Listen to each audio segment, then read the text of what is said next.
안녕하세요. 이라인 클리닉의 황흑영, 이주영 원장입니다.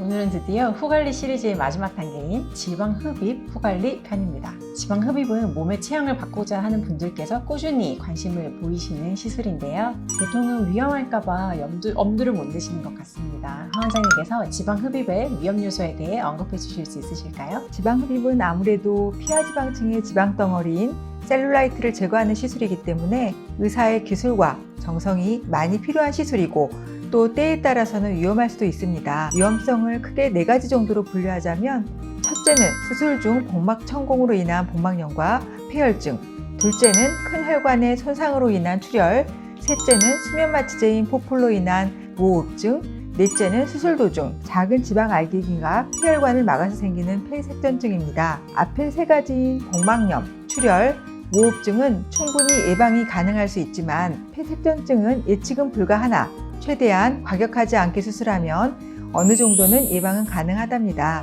그래서 수술이 위험해서 못하신다는 부분에 대한 안내는 충분히 된 것 같습니다.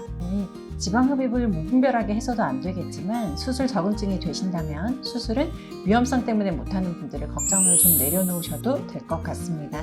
그러면 지방흡입을 받았을 때 효과가 좋은 분들은 어떤 경우일까요? 지방흡입은 단순히 비만이라서 살을 빼기 위해 하는 경우보다는 부분적으로 지방이 단단하게 뭉쳐서 불룩 튀어나온 부분을 진짜로 조각하는 수술이기 때문에 지방흡입을 한다고 해도 다이어트가 되지는 않는답니다. 지방흡입 수술의 제일 좋은 적응증은 젊어서 피부에 탄력이 어느 정도 있으면서 피부 밑에 피하지방이 많은 분들이에요.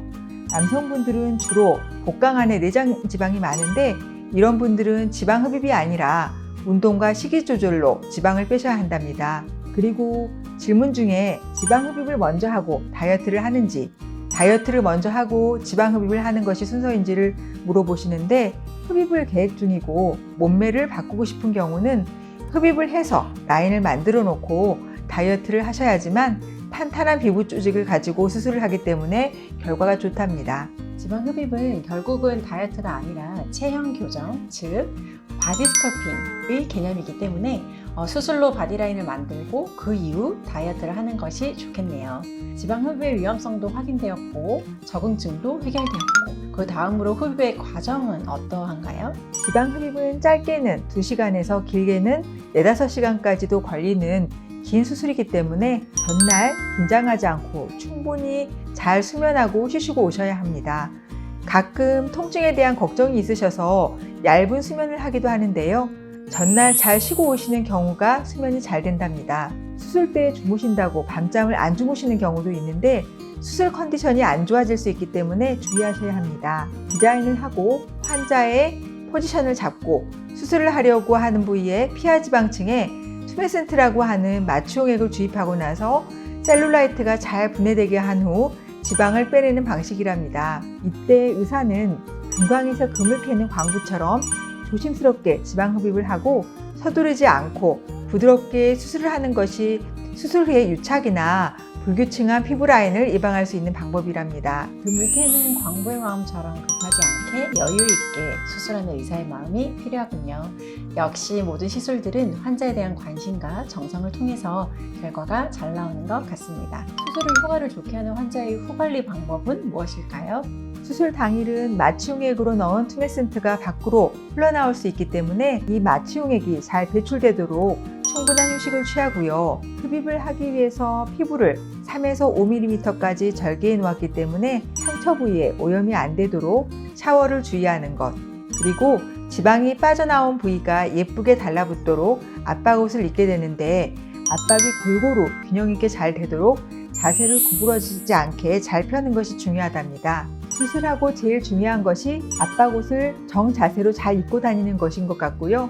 순환이 잘 되어야 상처가 잘 안 오니까 그냥 누워 계시지 마시고 가볍게 산책이라도 하면서 운동을 유지하시는 것이 좋고 흡입 후에 지방이 안 붙도록 식이요법도 중요하겠네요. 제일 중요한 것이 압박복을 잘 입고 자세를 바르게 유지하는 것이고 압박복은 적어도 1달 그리고 적당하게는 2달 정도를 입도록 권해드리고 있답니다. 그리고 지방 흡입에 이어 지방 이식 후 관리도 설명해 주시기로 하셨는데 다음에 다른 기회를 잡아보도록 하고요. 지방 이식에서 원장님께서 강조하고 싶으신 부분이 있으실까요? 우리가 필러를 많이 받으시잖아요. 지방도 내 몸에서 나온 지방으로 채워주는 바이오 필러 개념인데요. 보통 지방 이식하고 나면 나중에 늘어지지 않느냐고 물어보시는 경우가 많더라고요. 지방을 얇게 많이 넣으면 당연히 처지겠지만 한국 의사 선생님들이 누구십니까?